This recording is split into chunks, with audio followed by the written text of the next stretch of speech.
Hey everyone, glad to see you again. This is Jen with A Little Greenery. I'm so glad you're back and I'm so glad you're here this week.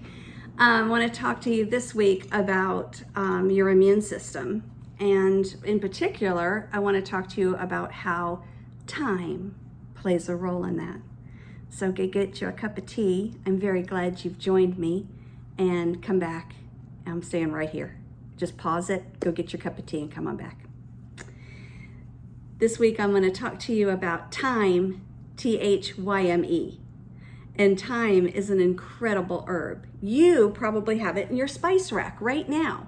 And I bet you didn't know all the wonderful things thyme does for you. First of all, it is wonderful to fight a cold. It's antibacterial and antiviral. So if you have any kind of cold symptoms, bronchial symptoms, laryngitis, anything like that, you can drink thyme. Lemon thyme is wonderful just to relax. If you're fighting a cold, bronchial infections, anything like that, you can gargle with thyme, you can drink thyme. It is amazing. I use it in a steam.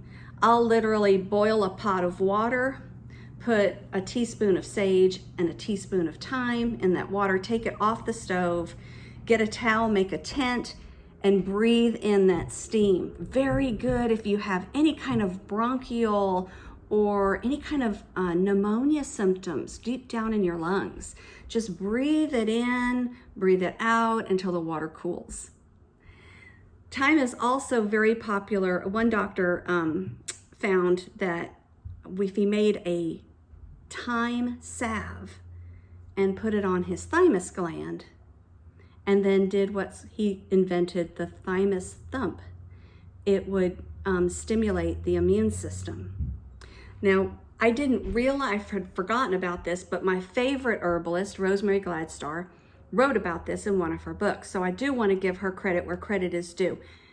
But I actually found this little nugget of information on the internet, and then it referred me back to her book, and I had it on my bookcase, so I ran and grabbed it. The thymus gland is located behind the breastbone, right there by the sternum, and it's two little lobes. It's the largest in infancy, and as you age, it gets smaller and smaller. By the time you turn 72, it's just a little ball of fat. But what it does in between infancy and puberty is give your body its immune system. From puberty to 72, it continues to decrease again until it's just a little ball of fat.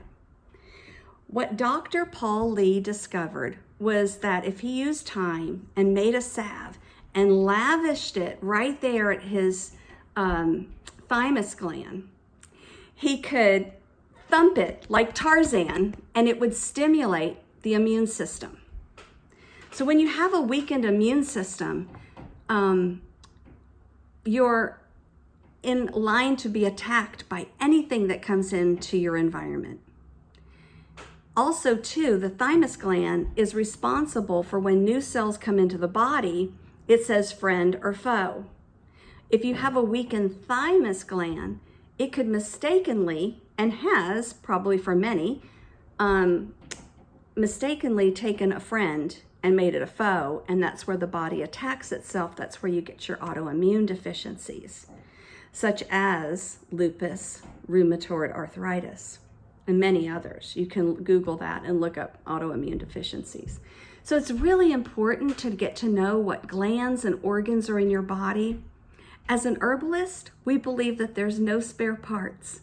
We weren't made with spare parts. We didn't come out with spare bolts and screws and all that stuff. So when a medical system says you don't need that, what they're saying is to breathe, to pump your oxygen into your blood, to pump your heart, to breathe, you don't need it. But it doesn't mean that it's not vital to your body. So I want everybody this week to go out and be Tarzan and get your immune system going. And I'll teach you how to do a salve. This is what thyme looks like in your spice rack. And you might put it on many foods, but you can use thyme right out of your spices, or you can grow it in your garden.